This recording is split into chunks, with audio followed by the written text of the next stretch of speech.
engine of the truck. It was the scream. Not loud. Not dramatic.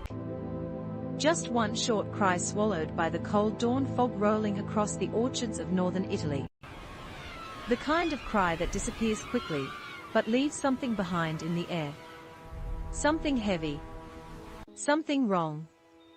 By the time the workers reached the field, the crates were overturned, peaches scattered across the mud like blood-colored stones beneath the pale morning light. A single boot print cut through the wet soil toward the giant refrigeration tunnels. And standing alone beside thousands of tons of harvested fruit, was a woman who looked like she hadn't slept in days. Her hands were shaking. Her jacket was covered in dust. And behind her, the massive steel doors slowly closed. Like, subscribe, and click the bell icon for more stories. The Valley of Trentino, in northern Italy, looked peaceful from above. Endless green orchards stretched between mountains wrapped in mist. The camera would glide slowly over rows of apple trees shining beneath golden sunrise, while distant church bells echoed through tiny villages built centuries ago. To tourists, it was paradise. Fresh fruit markets. Old stone roads. Families laughing over wine beneath orange evening skies. But behind that beauty, there was another world. A world built on pressure. On timing. On silence. Every apple, every pear, every peach moving through Italy's industrial farms carried a deadline measured in hours. A single mistake could destroy millions of euros worth of harvests. One delayed shipment could collapse contracts across Europe. And at the center of that machine worked Sofia Belandi. 36 years old. Former agricultural logistics officer for the Italian military reserve. Daughter of vineyard workers. A woman who learned very early that survival often depended on how long you could keep moving while exhausted. People in the farms called her La Guardia. The guard. Not because she was cruel. Because she never looked away from problems. The camera would follow Sofia walking alone through the endless orchard rows before sunrise, flashlight cutting through fog while workers' buses arrived in the distance. Her boots sank slightly into wet soil. Cold wind pushed loose strands of dark hair across her face. She carried a clipboard in one hand and an old military radio in the other, even though nobody else still used radios anymore. She trusted old systems. Old systems saved lives. The harvest season that year had arrived earlier than expected. Temperatures across southern Europe had risen fast, pushing the fruit into rapid ripening. That meant the farms had less time. Less room for error. Less sleep. And Sofia already knew something was wrong. 3 weeks earlier, small reports started appearing. Crates disappearing during transport. Refrigerated trucks arriving warmer than required. Export labels switched at random. At first, the executives blamed exhausted workers. Then an entire shipment vanished overnight. 200,000 euros. Gone. No forced entry. No witnesses. No answers. The corporations brought in private investigators, who spent more time drinking espresso than asking questions. Insurance companies blamed weather conditions. Managers blamed migrants. Drivers blamed management. But Sofia noticed something nobody else did. The thefts only happened during heavy fog. The camera would slowly zoom toward her face, as she stood inside one of the giant storage warehouses, staring upward at rotating ventilation fans humming above towers of apples stacked like ammunition crates. Her eyes narrowed. Not fear. Calculation. Someone inside the system knew the timing of the fog patterns. Someone inside knew exactly when visibility cameras became useless. And someone inside was stealing far more than fruit. That realization arrived on a freezing morning in October.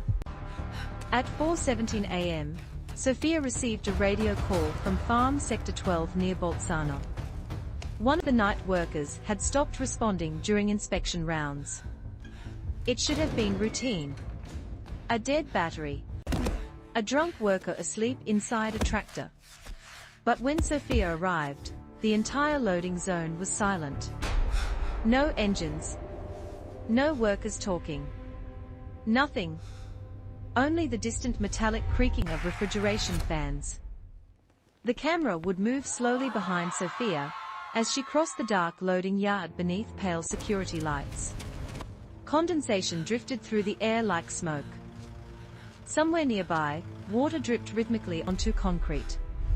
Then she saw the crates overturned beside the tunnel entrance. Peaches everywhere. And beside them, blood. Not much. But enough. One worker was missing. His name was Matteo Ricci. 22 years old. Seasonal worker. Recently married. The kind of young man who smiled too much because he still believed hard work guaranteed safety. Sophia found his radio crushed beneath a truck tire. She looked toward the refrigeration tunnels. Massive steel chambers where millions of kilograms of fruit stayed preserved before export. Long corridors cold enough to stop bacteria growth. Cold enough to hide things. Very few workers were allowed access at night. Sophia entered alone. The camera would tighten behind her shoulder as the steel doors closed with a heavy mechanical groan. Frost coated the walls. Her breath became visible immediately. Rows of crates disappeared deep into darkness beneath flickering industrial lights. Then she heard movement. Fast. A shadow crossing between storage lanes. Sophia ran. Boots slamming against frozen concrete, while alarms suddenly erupted somewhere deeper inside the facility. Red emergency lights activated overhead, washing the corridor in violent color. She turned a corner sharply and nearly slipped. That was when she saw him. A masked worker dragging Matteo's unconscious body across the floor toward an emergency exit. Without hesitation, Sophia charged forward. The collision was brutal. Both slammed into stacked crates that burst open, apples exploding across the concrete floor. The attacker fought hard. Too hard for an ordinary thief. Military precision. Controlled movements. Sophia drove her elbow into his throat. He staggered backward. And for one brief second, his mask slipped. She recognized him. Not a worker. Not a criminal outsider. One of the farm's own transportation supervisors. A man trusted by every executive in the valley. Then the emergency lights died. Darkness swallowed everything. By the time backup arrived, the attacker had escaped into the fog outside. Matteo survived, barely conscious, hypothermic and terrified. But before paramedics carried him away, he grabbed Sophia's sleeve with trembling fingers. He said, "Shipments aren't fruit anymore," then he passed out. The line stayed in Sophia's head for days. Shipments aren't fruit anymore. At first, it sounded delirious. Trauma. Confusion. But Sophia could not ignore the fear in his eyes. So she started digging deeper. Quietly. The camera would show Sophia alone at night inside a cramped office illuminated only by computer screens and scattered paperwork. Rain tapping against windows. Espresso untouched beside her hand. Outside, trucks continued moving through darkness like silent military convoys. Shipping records revealed inconsistencies stretching across multiple farms. Missing weight totals. Incorrect customs routes. Containers rerouted through private ports. And every suspicious shipment traveled during fog-heavy mornings. What Sophia uncovered next changed everything. Hidden inside export manifests were coded identifiers linked to illegal pesticide transport operations. Toxic chemicals banned across the European Union were being smuggled through fruit shipments using refrigerated cargo channels. The fruit farms weren't just farms anymore. They had become cover. Massive industrial cover. The operation stretched from northern Italy into ports across the Mediterranean. Millions of euros. Corrupt supervisors. Complicit drivers. Silent executives. And now Sofia understood why Matteo had been attacked. He saw something. Something important enough to kill for. The camera would pan slowly across endless nighttime orchards, as wind moved through branches like whispers. Far away, truck headlights drifted through fog-covered roads. Sofia should have gone to the police immediately. But she knew the truth already. Someone inside local authorities was leaking information. Every time inspections were scheduled, suspicious shipments disappeared beforehand. Every time investigators arrived, records magically corrected themselves. Trust was dead. And Sofia had learned years ago, during military logistics operations in Kosovo, that corrupt systems protected themselves first. Always. So she made another decision. She would gather proof alone. For the next 8 days, Sofia barely slept. She followed transport convoys through mountain roads. She photographed hidden warehouse transfers. She copied shipping manifests onto encrypted drives while pretending to conduct routine inspections. But pressure was building around her. Workers stopped talking when she entered rooms. Supervisors watched her constantly. One morning, she found the tires of her truck slashed outside the orchards. Another night, someone broke into her apartment. Nothing stolen. Just moved. Drawer slightly open. Family photographs tilted sideways. Her military medals left carefully arranged on the kitchen table. A message. We know where you live. The camera would linger on Sofia standing alone in darkness inside her apartment, breathing slowly while city lights flickered through rain-covered windows. Fear sat inside her chest like ice. But fear was familiar. Fear was manageable. What terrified her more was failure. Because the harvest season was reaching peak export volume. Hundreds of trucks now moved daily across Italy's northern corridors. If the operation continued unchecked, banned chemicals could spread across international food markets before anyone noticed. And people could die. 3 nights later, Sofia received an anonymous call. No number. No greeting. Only a distorted voice. They know you're collecting evidence. Silence followed. Then another sentence. Tomorrow night. Sector 18. Come alone if you want the truth. The line disconnected. Sofia stared at the phone for several seconds without moving. Outside, thunder rolled across the valley. Sector 18 was one of the oldest refrigeration compounds in the region. Mostly abandoned after newer facilities opened farther south. Half the surveillance systems no longer worked, the perfect place for illegal transfers. Or an execution. The camera would follow Sofia preparing in silence inside her apartment before dawn. Black jacket. Flashlight. Backup radio. Hidden USB drives taped beneath her shirt. Her hands moved calmly, but exhaustion showed in her eyes now. This was no longer about stolen fruit. This was war inside a machine designed to look beautiful from the outside. The next evening, heavy fog covered the valley thicker than Sofia had ever seen before. Visibility dropped to almost nothing. Even the orchards disappeared into white emptiness.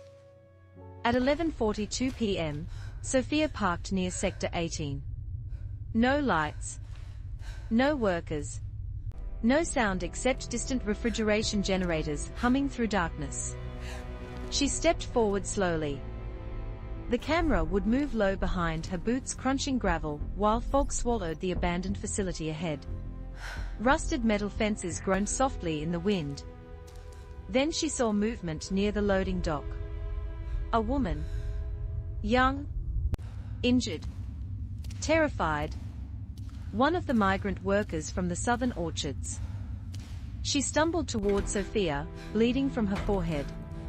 "They found the files," she whispered. Before Sophia could respond, headlights exploded through the fog behind them. Engines roaring. 3 transport trucks emerged from darkness at full speed. And Sophia realized too late. She had walked directly into the trap. Trucks came through the fog like armored vehicles entering a battlefield. No warning horns. No hesitation. Only engines growling beneath the freezing midnight air, as giant headlights tore through the darkness surrounding Sector 18. The injured girl collapsed beside Sophia, trembling violently against the wet gravel. Behind them, the abandoned refrigeration compound stood silent beneath broken floodlights. Ahead of them, 3 transport trucks spread across the road like a moving wall. There was nowhere to run. The camera would tighten on Sophia's face as wind whipped through her dark hair, cold mist collecting on her skin while the first truck stopped barely meters away. Massive tires hissed against soaked concrete. Engines continued rumbling like distant thunder. Then the driver door opened, and Vittorio Salvi stepped down into the fog. Clean jacket, leather gloves, calm eyes. The same transportation supervisor Sophia had fought inside the refrigeration tunnels days earlier. Only now, he wasn't hiding.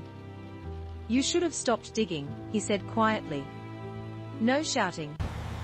No dramatic threats. His voice carried the tiredness of a man who had crossed too many lines to return from them. Sophia slowly positioned herself between him and the injured worker. The girl couldn't have been older than 20. One of hundreds of seasonal migrants brought into Italy every harvest season. Invisible workers living in temporary camps outside the orchards. Workers most executives never even learned the names of. But Sophia remembered hers. Amina. From Morocco. She worked sorting peaches in the southern warehouses. Now blood ran down the side of her face while she struggled to breathe. "What files?" Sophia asked without breaking eye contact with Vittorio. He smiled faintly. "You already know." Behind him, more men stepped out from the trucks. Not farmers. Not laborers. Security contractors. Heavy boots. Thick jackets. The posture of men used to violence. The camera would slowly pan across the silent loading yard, while fog drifted between parked trucks and rusted cargo containers. No police. No witnesses. Only cold air and the distant metallic hum of industrial freezers.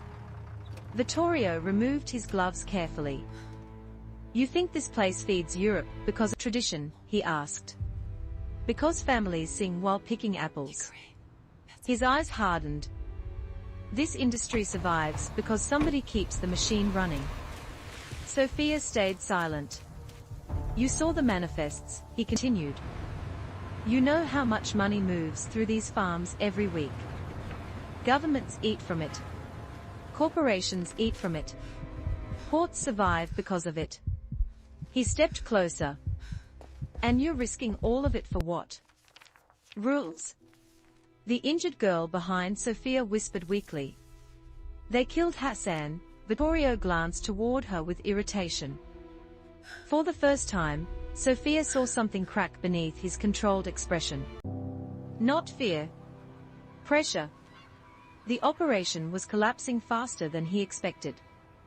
"Hassan found the chemical containers," Amina said through trembling breaths. "They made it look like he disappeared." Sophia felt her stomach tighten. Hassan was another seasonal worker. Reported missing 2 weeks earlier. Management claimed he abandoned his contract and crossed into France illegally. A lie. The camera would move slowly upward toward the giant refrigerated trailers parked behind Vittorio. Their engines hummed steadily, preserving thousands of crates destined for European supermarkets by morning. Only now Sophia understood. Some of those shipments carried banned industrial pesticides hidden beneath layers of legitimate produce. Chemicals so toxic they had been prohibited years earlier, after causing severe illnesses among agricultural workers. And somebody powerful was making fortunes moving them through Italy's fruit empire. "You can still walk away," Vittorio said quietly. Sophia looked at him carefully. He believed that. Or maybe he wanted to believe it. Because beneath the corruption, beneath the threats and violence, she saw exhaustion inside him too. The kind of exhaustion that comes from carrying guilt for too long. The camera would linger on Vittorio's face beneath the harsh truck headlights. Small scars along his jawline. Sleepless eyes. A man slowly being crushed by the machine he helped build. Then Sophia noticed something else. One of the truck trailers behind him was leaking liquid onto the gravel. Dark liquid. Chemical runoff. Amina saw it too. And suddenly panic exploded across her face. "The seals are broken," she whispered. Vittorio turned instantly. Too late. A sharp metallic hiss erupted from inside the trailer. One of the chemical containers had ruptured. The next seconds happened.